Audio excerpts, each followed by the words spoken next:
আপনাদের পিয়াপু কিন্তু এখন পুরো দমে সাংসারিক হয়ে উঠেছে। আসসালামু আলাইকুম এভরিওয়ান, কেমন আছেন সবাই? আই হোপ আপনারা সবাই ভালো আছেন এবং সুস্থ আছেন। আজকে আমি সামিউলের জন্য গরুর মাংস রান্না করব এবং আমি লাইফে ফার্স্ট টাইম গরুর মাংস রান্না করতে যাচ্ছি। আমি খুবই নার্ভাস, বাট আমি একটু নিজের সান্ত্বনা দেওয়ার জন্য পিছনে মিউজিক বাজাচ্ছিলাম এবং গান শুনছিলাম এবং রান্না করছিলাম। গরুর মাংসর পিস আমি একটু ছোট খেতে পছন্দ করি এবং আমি খুবই কম পরিমাণে নিয়েছিলাম, কারণ আমি যদি এটা নষ্ট করে ফেলি তাহলে অনেকগুলো গরুর মাংস নষ্ট হয়ে যাবে।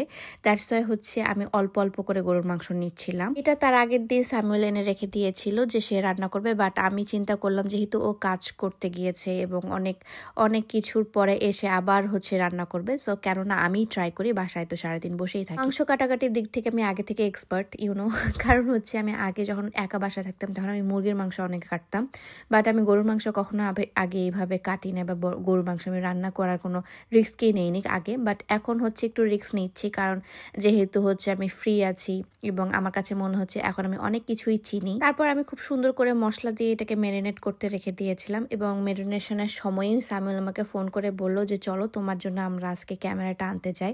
সো আমরা এখন ক্যামেরাটা আনতে যাব। স্যামুয়েল কোথায় ছিল সেটা আমাকে বলে দিয়েছিল, সো আমি ওখানে চলে যাচ্ছিলাম রেডি হয়ে। আমি রেডি কোনো কিছু হয়নি, জাস্ট সানস্ক্রিনটা আবার রিঅ্যাপ্লাই করে আবার চলে যাচ্ছিলাম। আমি কোনো কিছু সাজি নাই, কোনো কিছুই করি নাই। ইউরোপের রোদ খুবই বাজে ভাই, একদম পুরো ট্যান করে ফেলে। অনেক ঠান্ডা বাট অনেক রোদ থাকে, কিন্তু খুবই ঠান্ডাও লাগে। সো ওয়েদার খুবই বাজে থাকে এখানে। তারপর আমরা মিডিয়া মার্টে চলে গেলাম ক্যামেরাটা কেনার জন্য। আমি খুব এক্সাইটেডও ছিলাম এবং হুট করে আমাকে বলাতে আমি বলছিলাম যে ভাই আসলে কি আমি ক্যামেরা কিনতে যাচ্ছি কিনা। যাই হোক, আমি সামিলের বলছিলাম যে এইভাবে টাকাগুলো ধ্বংস না করলেও পারো। ও বলে যে বউর পিছনে যদি টাকা খরচ করি তাহলে টাকায় বরকত আসে। সো এটা শুনে আমি খুব ইমপ্রেসড হয়েছিলাম, কারণ সে কখনো এরকম ধরনের পিক আপ লাইন মারে না আসলে। সো এই পিক আপ লাইনটা শুনে আমি খুবই আশ্চর্য হয়েছিলাম। তারপর আমি এই যে DJI Osmo Pocket 3 ক্যামেরাটা কিনতে যাই, যেটা মিডিয়া মার্টে একদম স্টক আউট ছিল, তাদের ওয়েবসাইটও একদম স্টক আউট ছিল। ওখান থেকে নিরাশ হওয়ার পর বাসায় চলে আসি। বাসায় এসে সামিউল তার ব্যাটারিটা একটু চার্জে দেয় এবং ড্রেস চেঞ্জ করে এখন আমরা আবার আরেকটা জায়গায় যাব, সেটা আমস্টারডাম নটে যাচ্ছি আজকে, কারণ ওখানে একটা শপ আছে কুল ব্লু নামের, সেখানে সব ক্যামেরা অ্যাক্সেসরিজ পাওয়া যাবে। এবং ওখানে যাওয়ার যে রাস্তাটা, ও মাই গড, অনেক সুন্দর ছিল। এটা নর্থ সাইডে ছিল, আমি কখনো যাইনি, ফর দ্য ফার্স্ট টাইম যাচ্ছি। এখানে যাওয়ার রাস্তাটা এত পরিমাণে সুন্দর লাগছিল আমার। অ্যাকচুয়ালি আমার প্রতিটা রাস্তাই এদের অনেক বেশি ভালো লাগছে, আর এদের সব কিছু এত গ্রিনিশ মাশাল্লাহ মাশাল্লাহ, অনেক সুন্দর আসলে। এবং সেখানে যাওয়ার পর তো আরো বেশি সুন্দর লাগছে, কারণ ওই জায়গাটা পুরোটা একদম বিদেশি যে বাইরের দেশে যেগুলো আমরা দেখি সেরকম ছিল। এবং যাওয়ার পর শুনি যে আমার ক্যামেরাটা কোনোভাবেই তাদের স্টকে নাই। এটা শোনার পর আমার এত মন খারাপ হয়েছিল, এত কষ্ট করে আধা ঘন্টা সাইকেল চালায় ওখানে গেলাম। গিয়ে ওখানে দেখি যে কি কি আর আছে, তারা আমাকে অন্য কিছু সাজেস্ট করছিল, বাট না, আমার ওটাই লাগবে। আমার ভাগ্যে আসলে ক্যামেরাটা ছিলই না মনে হয়, তাদের অনলাইনেও নাই কোনোখানি, মানে গোটা নেদারল্যান্ডের মধ্যে কারো অনলাইনে বা কারো শপে আসলে সেই ক্যামেরাটা নাই।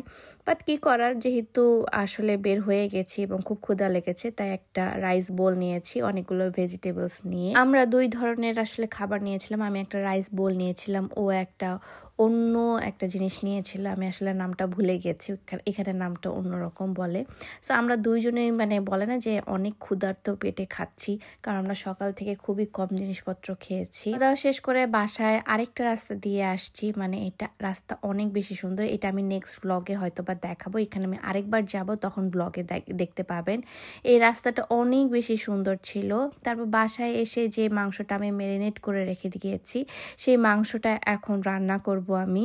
মাংসটা অনেকক্ষণ ধরে আসলে ম্যারিনেট হয়ে গেছে, এটা আধা ঘন্টা ম্যারিনেশন করে রাখার কথা, বাট এটা অলমোস্ট 1.5 ঘন্টা হয়ে গেছে, 1 ঘন্টা বেশি। তো আমি এখন এটা রান্না করেই ছাড়বো। আমি এটা দেখবো যে আসলে আমি গরু মাংস রান্না করতে পারি কি না। সো আমি ট্রাই করব যে যেন ভালো মতো আমি রান্না করি। অ্যান্ড ফার্স্ট টাইম রান্না করছি, তাও আবার জামাইয়ের জন্য, তো আমি অনেক মন দিয়ে আসলে রান্নাটা করছিলাম। এবং এখানে আমি যে পেঁয়াজগুলো কাটলাম, সেই পেঁয়াজগুলো আসলে বসিয়ে দিয়েছিলাম। এই পেঁয়াজটাকে আমি একটু ভাজা ভাজা করে নিব।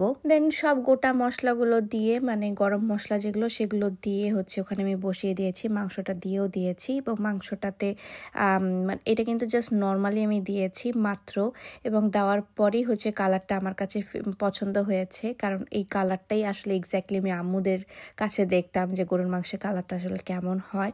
সো আমি এটা গরুর মাংস যদি আপনি রেসিপি চান তাহলে কমেন্ট করবেন, আমি দিয়ে দিব। যদিও আমি একদম প্রফেশনাল রাঁধুনি না, আমি কোনো রাঁধুনিই না, আমার থেকে আমার হাজব্যান্ড বেশি ভালো রান্না করে, বাট স্টিল না আমি ট্রাই করছি এবং সংসারটাকে গোছানোর ট্রাই করছি। ফার্স্ট এসে অনেক কিছু বুঝতাম না। আপনারা আমাকে অনেক ধরনের কথা বলেছিলেন, কেমন মেয়ে, হ্যান মেয়ে, ত্যান মেয়ে, সাংসারিক না, সংসার করতে পারবে না, এই করতে পারবে না, ব্লগার বলে কথা। আসলে এরকম কোনো কিছুই না। একটা মানুষ যখন একটা জায়গায় চলে আসে সো তখন সেখানে খাপ খাওয়াইতে অনেক টাইম লেগে যায়, আর আমি তো অন্য দেশেই চলে আসছি।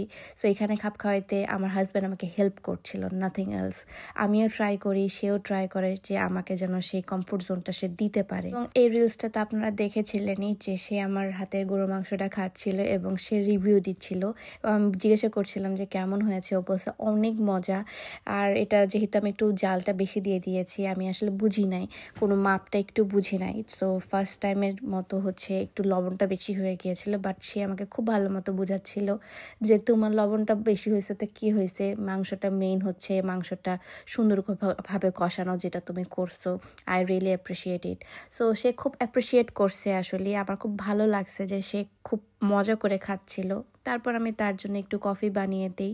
এখানে হচ্ছে সে কফি অনেক বেশি পছন্দ করে, তাই তার জন্য আমি একটু কফি বানিয়ে দিই। এবং ডিনার করার পর ফর দ্য ফার্স্ট টাইম আমি লাইফে এটা বললাম যে চলো আমরা গেম খেলি। এবং আমি গেম আসলে একদমই পছন্দ করি না, স্পেশালি এরকম PS5 গ্যাজেট নিয়ে গেম খেলা, এটা আমার দ্বারা হয় না। তো সামিউলের অনেক ইচ্ছা ছিল যে তার ওয়াইফ তার সাথে হচ্ছে বসে বসে এরকম ফাইটিং গেম খেলবে, কার রেসিং খেলবো আমরা, মানে অনেক ইচ্ছা ছিল তার।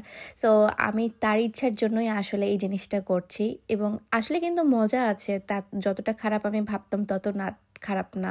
সো আমি যেহেতু জাস্ট ফুটবল খেলাটাই পারি না, আমি ওটাও শিখে যাব তার সাথে, এবং আমি শিখছিলাম এবং সে খুবই ভালো করে বলছিল যে তুমি গেম খেলবা, এটা দেখতে হবে, এটা আমি কখনোই ভাবিনি। সো আমি বলছি চুপচাপ দেখো, আমি তোমাকে এখন মেরেই ফেলবো, এমন টাইপের আর কি মজা করছিলাম আমরা দুইজনে মিলে। সকালে ঘুম থেকে উঠেই দেখি যে সামিউল কাজে চলে গেছে এবং সে আমাকে মেসেজ দিয়েছে যে তুমি যদি চাও তুমি আসতে পারো সেন্ট্রালের দিকে, আমি তোমাকে চলো ওক খাওয়ায় আনবো। বলছিল যে তুমি এত কষ্ট করে আসলে কালকে গরুর মাংস রান্না করছো, তো তোমাকে একটা আমি ট্রিট দিব। আমি ভাবলাম কেননা আমার নতুন জুতাটা আমি আজকে পরি, আমার আউটফিটের সাথে খুব সুন্দর করে যাবে, যেহেতু আমি ব্ল্যাক কালারের এবং অ্যাশ কালারের একটা আউটফিট পরছি।